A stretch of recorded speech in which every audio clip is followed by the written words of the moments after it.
Mesdames et messieurs, aujourd'hui, je me tiens devant vous non seulement en tant qu'ancien employé, mais comme la voix de nombreux individus ayant fait face aux ombres de la discrimination et de l'injustice dans nos lieux de travail.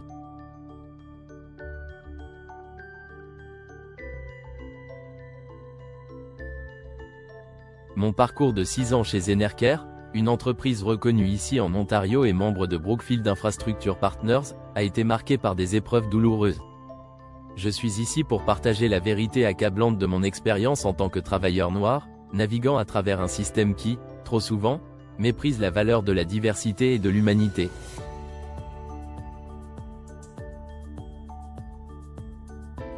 Au XXIe siècle, nous nous vantons de nos progrès en matière de diversité, d'inclusivité et d'égalité. Pourtant, il est profondément décourageant de constater que dans un pays aussi célébré que le Canada, dans une province aussi riche en diversité que l'Ontario, et au sein d'une entreprise qui se vante de ses valeurs mondiales, la couleur de ma peau a constitué un obstacle à l'opportunité et au respect. Ce n'est pas qu'une histoire personnelle, mais celle de milliers d'individus ayant enduré la souffrance silencieuse de la discrimination basée sur la race, le genre, l'âge, et bien plus encore.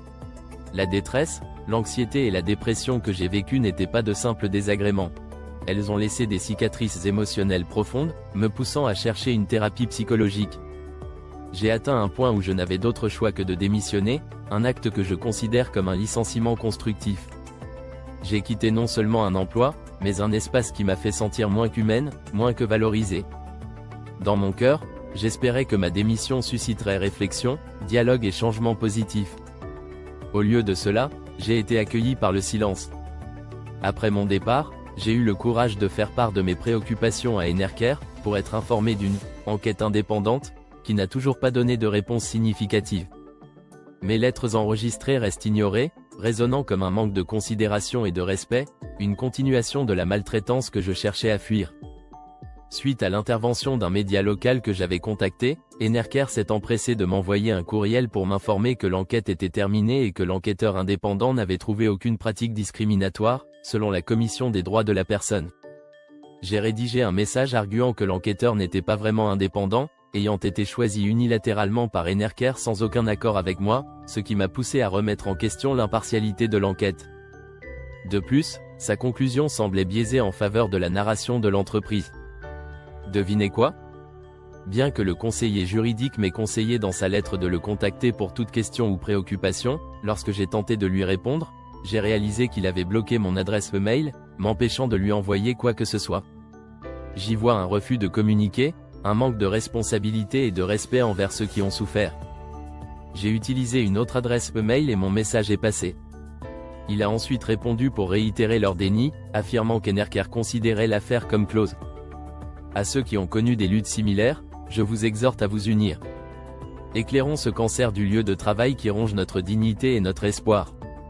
Élevons nos voix contre les injustices qui persistent dans l'ombre. Nous méritons mieux, meilleur traitement, meilleure reconnaissance et meilleures opportunités.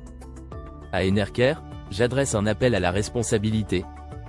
Vous avez le devoir de respecter des pratiques éthiques et de favoriser un environnement où chaque individu se sent valorisé, respecté et écouté.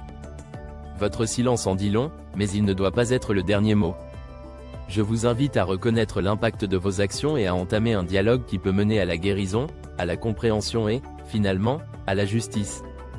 Ensemble, levons-nous contre la discrimination sous toutes ses formes.